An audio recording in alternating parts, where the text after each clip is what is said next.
हरे कृष्णा। धन्यवाद। तो मैं थोड़ा सा पढ़ के सुनाऊंगा। श्री भगवान ने कहा कि जो व्याख्या है इस श्लोक में अनावृत्ति और आवृत्ति दो शब्द हैं, अनावृत्ति और आवृत्ति, और इन दो शब्दों को लेकर श्री कृष्ण दो बातें कह रहे हैं, जिनमें से प्रत्येक बात में उन्हीं शब्दों को लेकर वाक्य पर विचार करेंगे। पहला वाक्य अनावृत्ति शब्द को लेकर क्या है कि जिस काल में प्रयाण करने पर योगी लोग इस भौतिक जगत में वापस नहीं आते हैं।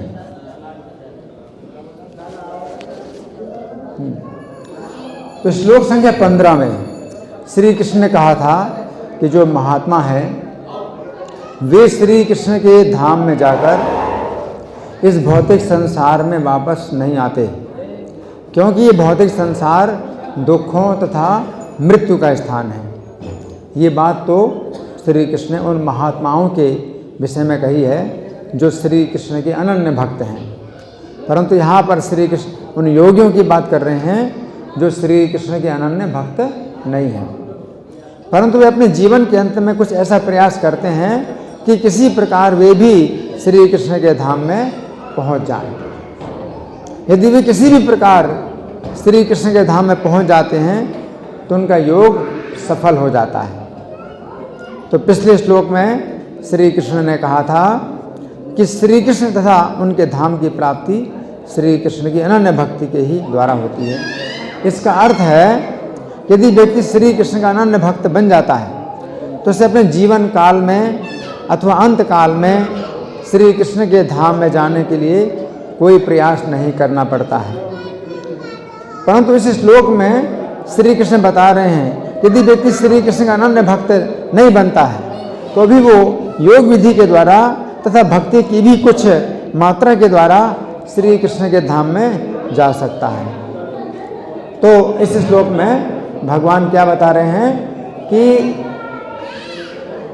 कुछ ऐसा समय होता है जिसमें योगी लोग शरीर छोड़ते हैं तो क्या होता है, अनावृत्ति प्राप्त करते हैं, यानी वापस नहीं आते। और कुछ ऐसा समय होता है जिस समय योगी लोग शरीर छोड़ते हैं तो उनको वापस आना पड़ता है। तो आगे के श्लोकों में भगवान वो बताएंगे। ये योगियों की बात है। कुछ ऐसे योगी होते हैं जो श्री कृष्ण के अनन्य भक्त नहीं।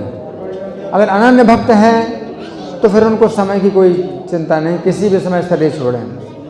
जैसे प्रभुपाद अनन्य भक्त थे, तो अनन्य भक्त होने के कारण प्रभुपाद ने जो है कोई चिंता नहीं कि उनका शरीर कभी भी छूट जाए। तो उन्होंने जब शरीर छोड़ा तो उन्होंने कुछ भी विचार नहीं किया कि उनको शरीर कब छोड़ना है। लेकिन जो योगी होते हैं हरि बोल, आपसे बोल रहा हूँ, ये अच्छा तरीका नहीं है। और आपको व्यासन में बैठना चाहिए, व्यासन में बैठना चाहिए, आपको उतर के नीचे नहीं जाना चाहिए। आपको व्यासासन के ऊपर बैठना चाहिए। आप उतर गए व्यासासन से, अब किसी की रुचि नहीं मेरे सुनने में। जब व्यासन में बैठा हुआ व्यक्ति सुनता है ना तो सब लोग सुनते हैं। आप नीचे उतर गए और आप बातें कर रहे हैं, ये अच्छा तरीका नहीं है। एक तो मंदिर बंद हो गया, आपने जब माइक दिया मुझे तो मंदिर बंद हो गया। एक तो ये तरीका नहीं है कि आप उस समय माइक दे रहे जब मंदिर बंद हो गया, फिर आप नीचे बैठ गए, फिर आप बातें कर रहे हैं। ये बिल्कुल गलत तरीका है। इस तरह से जो है वक्ता का अपमान होता है। आपने मुझे माइक दिया है लेकिन सब जो है उल्टा तरीका है, बिल्कुल उल्टा तरीका है। तो आज के श्लोक में जो भगवान बता रहे हैं, एक आवृत्ति और दूसरी अनावृत्ति है ना, लेकिन योगियों के लिए बता रहे हैं।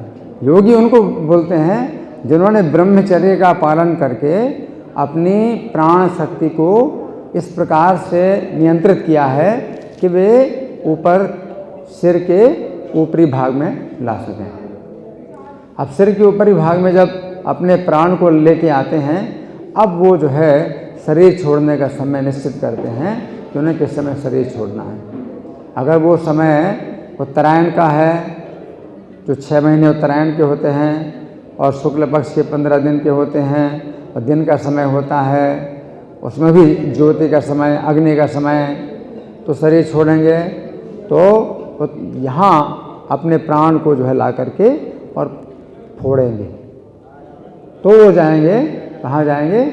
वो हाँ, परम धाम जाएंगे। लेकिन अगर उन्होंने शरीर छोड़ा, वो दक्षिणायन का समय और कृष्ण पक्ष के 15 दिन का समय और रात्रि का समय, धुएं का समय, तो समय अगर उन्होंने शरीर छोड़ा तो फिर वो कहाँ जाएंगे? हाँ, तत्र चांद्रमा समज्योतिर योगी प्राप्त। तो चंद्रमा के मार्ग से वो जाते हैं और कुछ भोग भोगते हैं, फिर वापस आते हैं।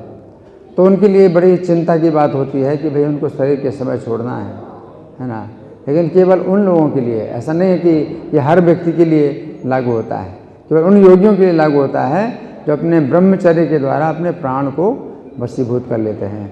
तो जैसे भीष्म देव थे, तो उन्होंने नैष्ठिक ब्रह्मचर्य के द्वारा अपने प्राणों को वश में कर लिया था, और वे जो है सबको दिखाना चाहते थे कि सब लोग देखो कि मुझे कैसी ऊर्ध्वगति प्राप्त होती है। ऊर्ध्वगति का मतलब है कि ऊपर से भी ऊपर और उससे भी ऊपर उठते जाना है, उठते जाना है। तो उन्होंने दिखाया अपनी ऊर्ध्वगति।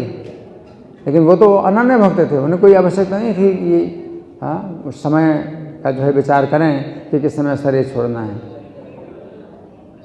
लेकिन वे उन योगियों को दिखाना चाहते थे जो कृष्ण के अनन्य भक्त नहीं हैं, लेकिन ब्रह्मचर्य के द्वारा उन्होंने अपने प्राण को नियंत्रित किया हुआ है।